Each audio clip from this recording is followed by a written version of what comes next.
Hello, magandang araw. So, welcome ulit dito sa channel ko mga lods, Nerwak Vlogs. So, magandang araw dito sa Pilipinas. Magandang hapon dito sa Canada, Vancouver. So, balik ulit tayo dito sa pagbablog mga lods. So, stay tuned lang. Meron akong i-share sa inyo. Tara!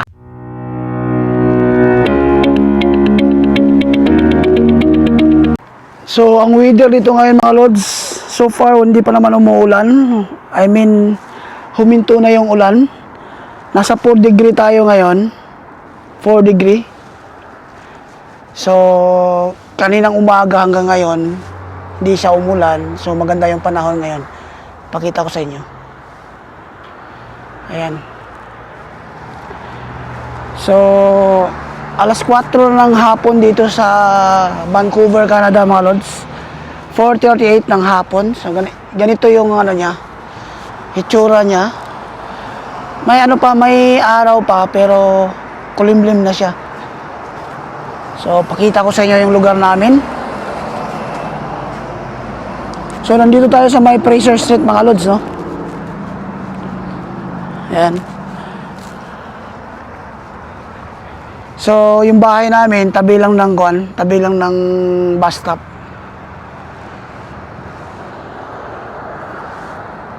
Si Mrs. kasi nagluluto. So, tingnan natin kung anong kwan. Kasi, kararating lang natin galing sa trabaho eh. Check natin kung anong niluluto ni Mrs. Tara. Anong niluluto mo? Ha? Tortang talong. My favorite. Makita nga. Wow. Favorito. Sarap niyan. Yan. So, di-off pa si ni Mrs. Nagluto pa ako ng sinulang manok. No, di-off na ngayon eh. Oh, sarap niyan. So, yung oras pala ngayon mga lods, alas 4 ng hapon. 4:40 ng hapon. So, maya't maya, susunduin natin yung anak natin. Nandun nag-aaral sa Langara. So,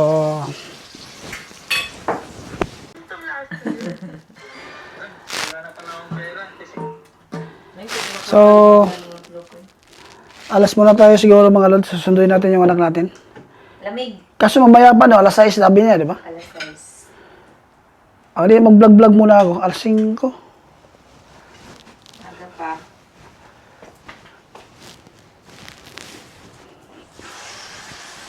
Maaga pa pala, alas 5 pa. Iba lang lamig ngayon din, oh. Oh, medyo malamig na siya eh. Hindi ka gaya dati. Baka mag-i-snow na to. Summer na to. Summer pa. Oh. So, ito yung kaganapan ngayon dito sa Vancouver. Medyo malamig. Yung December, hindi masyadong malamig. Ngayong January katapusan na, January. Parang ano na siya. Pumapalo na siya sa 2 degree, 1 degree. Dati sa December, ano lang eh. 10 degree, 8, gano'n. So ngayon, palamig ng palamig ka ako. So, wala lang, kwentuhan muna tayo. Kasi, meron akong isi-share sa inyo tungkol dun sa yung kumakalat ngayon na balita sa social media. Yung free visa. Free visa para sa mga Pilipino pag pumunta ng Canada. So, ganito pala yung mga lods, no? Ang tinutukoy pala doon na free visa is yung ETA. Kapag yun ay tawag dito. Kapag yun ay meron ka ng Canadian experience last 10 years ago, so pwede ka maka-avail dun sa free visa na yon, which is, ang tawag dun is Electronic Travel Authorization.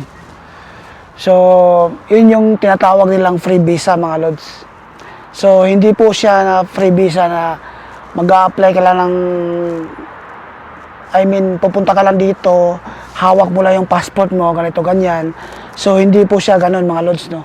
Kaya, nililinaw ko sa inyo kung anong ibig sabihin ng kumakalat na balita ngayon sa social media na free visa yung Canada para sa mga Pilipino.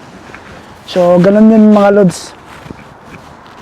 Kapag meron kang Canadian experience or nakapunta ka na dito last 10 years ago, or nakapagtrabaho ka na dito, or nakapag-tourist ka na dito sa Canada last 10 years ago, so makakaabil ka ng ETA or libre ka na po sa visa. Pwede ka makapasok sa Canada anytime. So, ang babayaran mo lang doon is yung ETA, $7, Canadian dollar. Tapos, siyempre, parang ano rin kasi yun, mga lods, parang tourist din. Kaya, ang pagkakalam ko rin, kailangan i-check sa immigration dito sa Canada kung may dala ka bang pera. So, kailangan mo rin i-justify yun na meron kang dalang pera. Meron din ano yun, proof of funds, kumbaga. So, hindi rin siya madali, mga lods, no? So, huwag po kayo maniniwala sa mga balay-balita na free visa ng Canada. Sa ngayon nga, naghihigpit dito. Maraming pinauwi.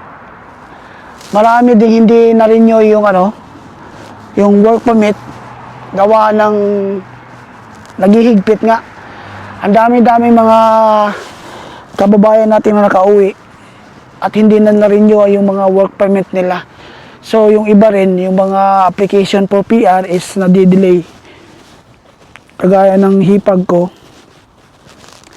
yung application niya mahigit 1 taon na, wala pang balita.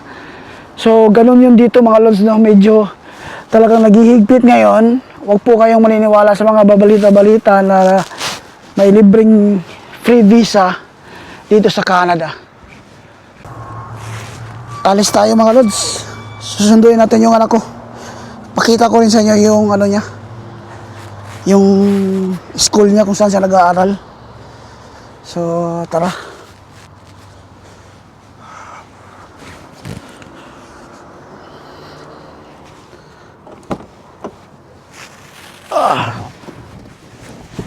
Alright.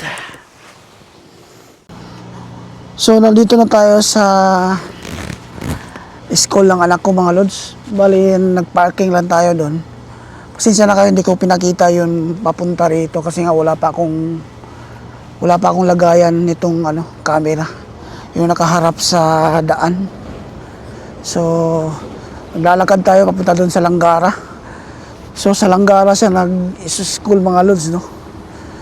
Wala kasi masyadong parking dito. Medyo mahirap yung parking dito. Gawa ng kino-construct yung dito. Yung daan dito. Traffic ka masyado, makikita nyo. So, punta tayo dun sa kon. Ito na yung Langara, mga lods.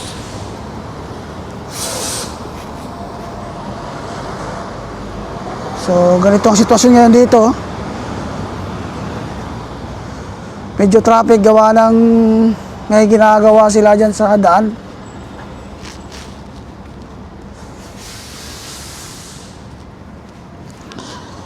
So, naglalakad lang tayo. Mamaya, ang pasok kasi ng anak ko hanggang alas 6, sabi niya, nag-message siya sa akin eh. So, susunduin natin kasi malamig ang panahon. So, hindi ko alam kung saan tayo pupunta. I mean, first time nating pumunta rito sa Langara. So, hindi natin alam ang mga pasikot-sikot dito. So, nandito na tayo sa may Langara mismo, mga lods. At parang ayan. So, pakita ko sa inyo yung itsura ng Langara. Ito yan. So, napakalaki nito eh. Kaso, saan ba tayo?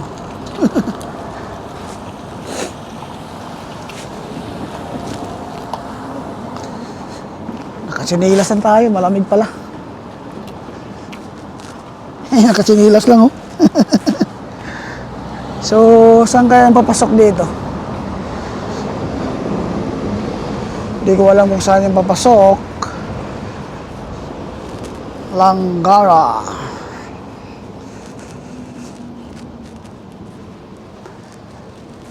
Hindi ko alam kung saan yung papasok mga lods. Langgara. Dito siya nag-aral mga lods.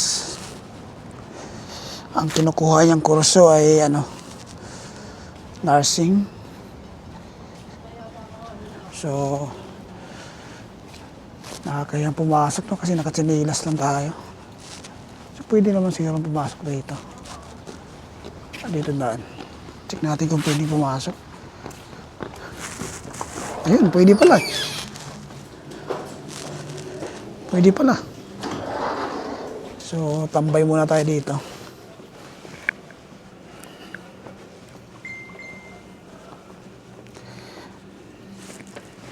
So, dito tayo mga lods. Hindi ko alam kung anong to, library ba to, Ayan, tambay-tambay muna tayo kasi nga inaantay natin. Nag-message yung anak ko.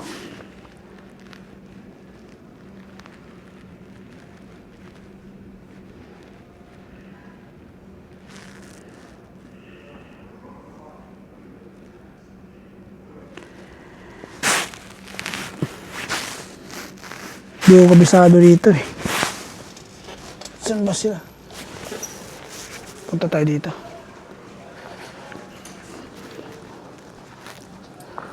So, nasa taas daw siya. Paupo tayo dito. Ang ganda rito mga lods. Pag muna tayo. Para komportable tayo. So, nandito tayo ngayon sa Langgara, isa sa mga pinakamagandang school dito sa Vancouver.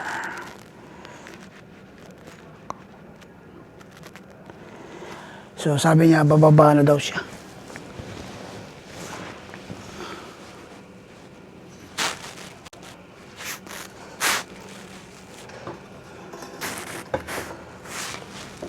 Ito yung buwan tahimik kasi nga, sila eh.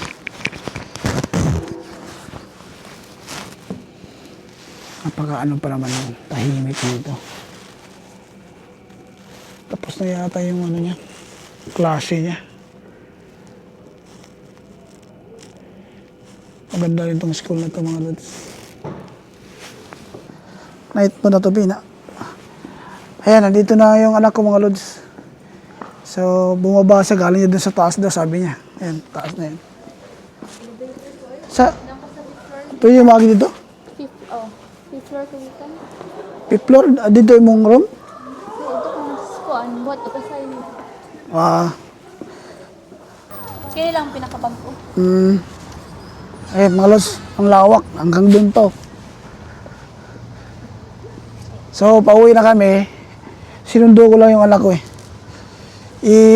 Minsan, ibablog natin itong buong school. So, kailangan natin i-schedule yan kung kailangan natin i-vlog. So, ngayon, pauwi na kami ng bahay.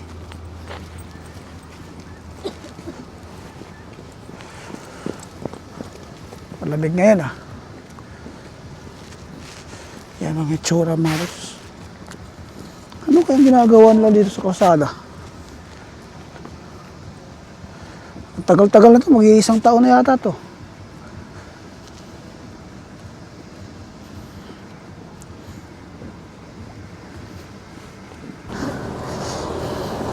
Banta. Nandun banda. Bali itong anak ko mga lods, may pasok pa bukas sa Tim Hortons. Working student. Sipag tong batang to. Ayan Sipag. Ay, dyan lang banda. Sunod ng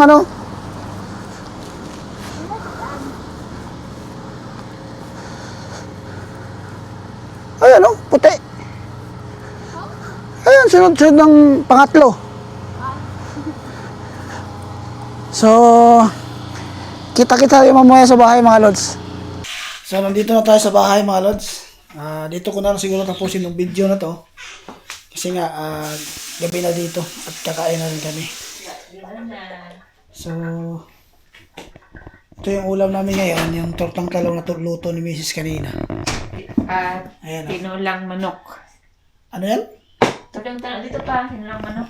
Tsaka meron pang tinulang manok. Ayan, Hanggang So, yung ulam namin na itong mga lods, 2 putahe kasi nga, 2 araw yan. minsan 3 araw, pag hindi maubos, o diba? Oo. So, para hindi na kami luto ng luto, gawa ng yung anak namin may pasok na. So, ayaw namin yung anak namin na nagluluto rin kasi medyo nakakapagod na yun. So, hanggang dito na lang siguro mga lods, no? Itong vlog natin. So, don't forget to like, share, and subscribe sa aming channel, Norwalk Vlogs Canada. So, hanggang sa muli, God bless everyone. Bye for now.